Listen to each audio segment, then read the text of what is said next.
called to the performance of important trusts in this republic. Let your blessings descend upon us here assembled, and grant that we treat and consider all matters that shall come under our deliberation in so just and faithful a manner as to promote your honor and glory, and to advance the peace, prosperity, and welfare of our country and of those whose interests you have committed to our charge. Amen.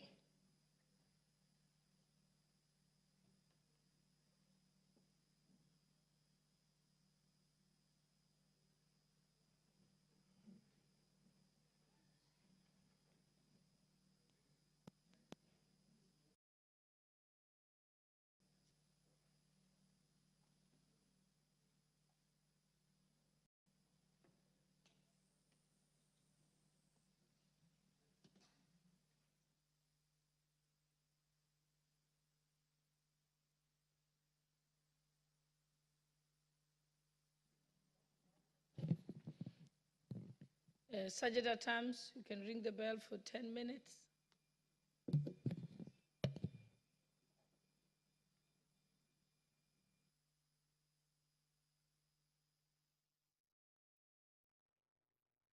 Sure. Well, the Deputy Speaker of the National Assembly, Honorable Gladys Boss, has directed the Sergeant-at-Arms to ring the quorum bell for 10 minutes, owing to the fact that at this particular juncture, the House lacks the requisite quorum to commence business this morning.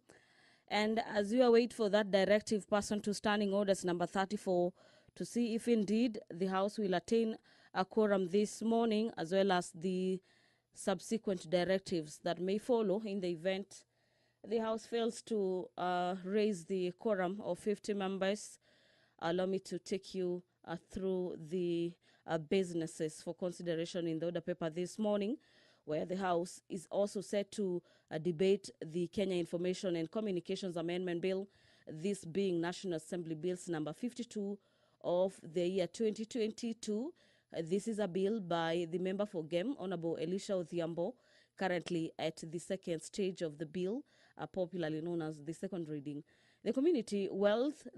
Health Workers Bill, National Assembly Bills number 53 of the year 2022, is yet another bill lined up for debate this morning. And equally, members of the National Assembly this morning will also be debating the High Education Loans Board Amendment Bill, this being National Assembly Bills number 58 of the year 2022 by Honorable Joyce Kamene. Motion number 33 of the year 2023 pertains the supporting and promoting local fertilizer manufacturers industries in the country. This is a motion by Honorable Samuel Atandi. A member for Alego Usonga has listed in his motion that aware that Fertilizer and Animal Foodstuff Act of 2015 provides for regularization of fertilizer importation in the country, and further aware that the Fertilizer and Animal Foodstuffs Board regulates the fertilizer and animal foodstuffs industry. This includes the manufacture and production of fertilizer, and noting that the country currently relies heavily on imported fertilizer due to inadequate local production capacity, and further noting that local or low local production leads to high cost for farmers, reducing their profits and resulting in unhealthy reliance on imported fertilizer, and concerned that this scenario threatens the country's food security in the case of supply disruptions and discourages local production. Equally, recognizing that local fertilizer production could lead to supply disruptions and discourages local production. The mover of this motion seeks to have the National Assembly resolve that the national government, through the Ministry of Agriculture and Livestock, supports and promotes local fertilizer manufacturing industries in investing in research and development to bolster the domestic fertilizer manufacturing sector. The national sensitization and support for combating sickle cell and hemophilia diseases in the country is motion number 26 of the year 2023, order number 13 in the order paper this morning. This motion is by Honorable Peter Nabolindo. Honorable Nabolindo seeks to have the National Assembly resolve that the national government, through the Ministry of Health and in conjunction with the county government, do conduct awareness and sensitization programs on sickle cell and hemophilia diseases and supports research and training for medical personnel on these two diseases, and equally do put in place measures for mandatory screening of newborn babies of sickle cell and hemophilia diseases in all the public health facilities in the country. And this is in order to create a database to guide funding and other interventions aimed at curbing the diseases and equally reducing the infant mortalities resulting from the diseases. Motion number 31 this morning of the year 2023 is in regards to the provision of appropriate access to markets in the country. This is a motion by Honorable Beatrice Kimei. Honorable Kimei seeks to have the National Assembly resolve that the government, through the Ministry of Roads and Transport, do develop a framework to ensure that where market centers exist along road developments, appropriate access is provided, including service lanes and access roads. This morning, we equally expect debates on order number 15, which is a motion number 35 of the year 2023 on government to government, popularly known as G2G model, to acquire and supply fertilizers to farmers at a subsidized cost. This is yet another motion somehow related to the motion by Honorable Member for Alego Usonga, Honorable Watandi, who equally has a motion on matters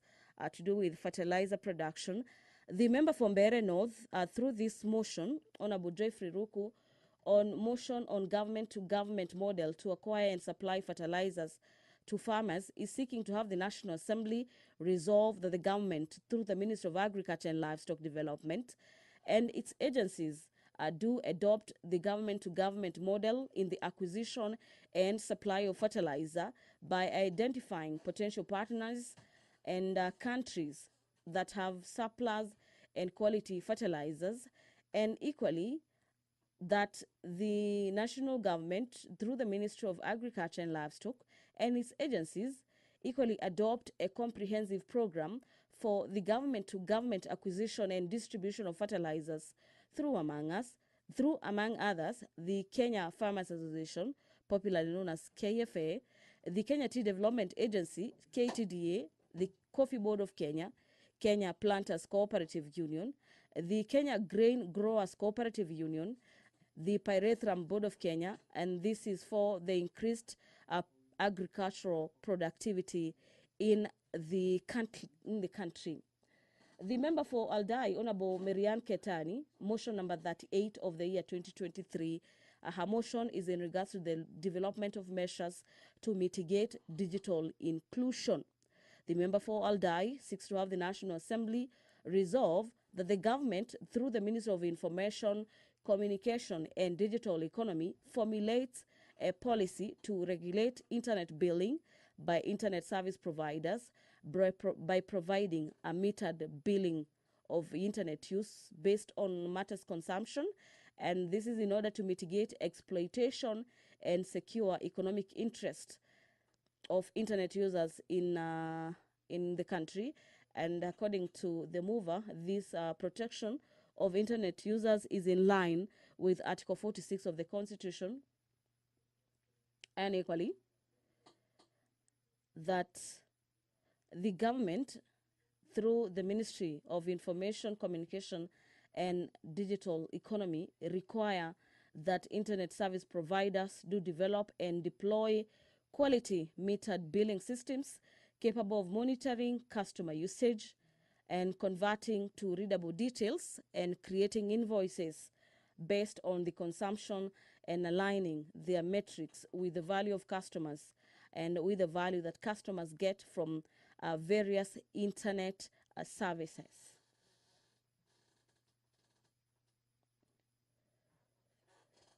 The House this morning is also set to consider a motion on establishment of a national policy to combat disrespectful childbirth practices in Kenya. This is a motion by member for Githunguri, Honorable Gathoni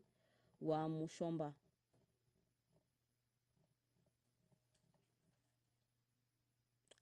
Away from the motions and the bills lined up for consideration this morning,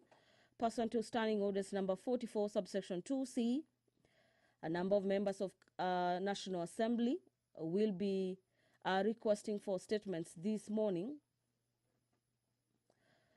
Honorable Mumina Bonaya, the member for Isiolo County, will be requesting for a statement this morning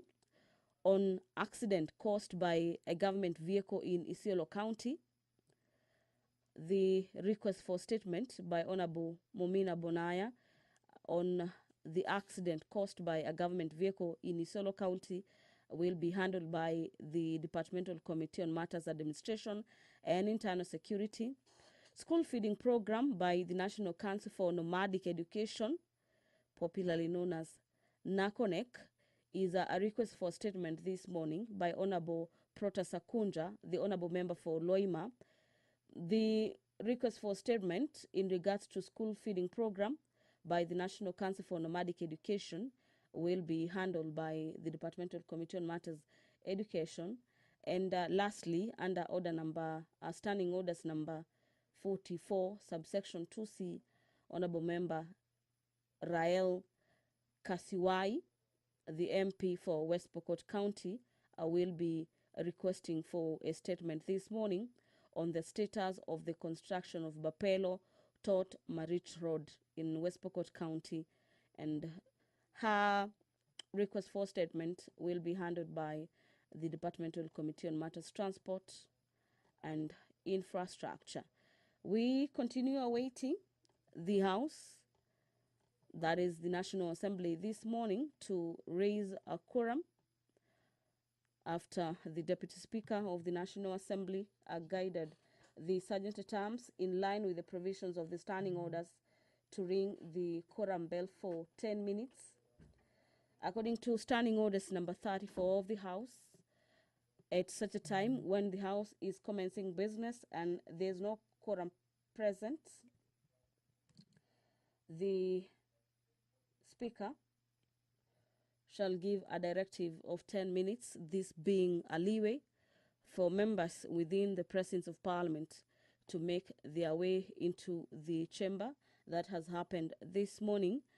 And equally, upon the lapse of the 10 minutes, the Speaker may further give a provision of another 5 minutes, upon which, after the lapse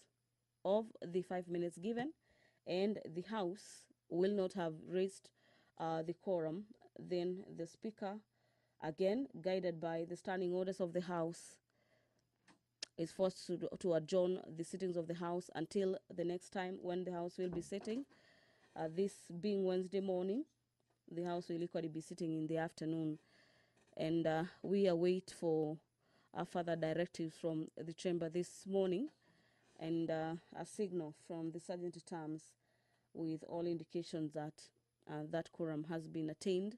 But as we await for that directive to see if indeed the House will raise the number of 50 members required to commence business this morning, the Higher Education Loans Amendment Bill, National Assembly Bills number 58 of the year 2022 by Honorable Joyce Kamene, is equally another bill lined up for debate this morning, where the members of the National Assembly are set to give their inputs in regards to the various amendments proposed in the Higher Education Loans Board Amendment Bill, a bill that seeks to streamline matters to do with higher education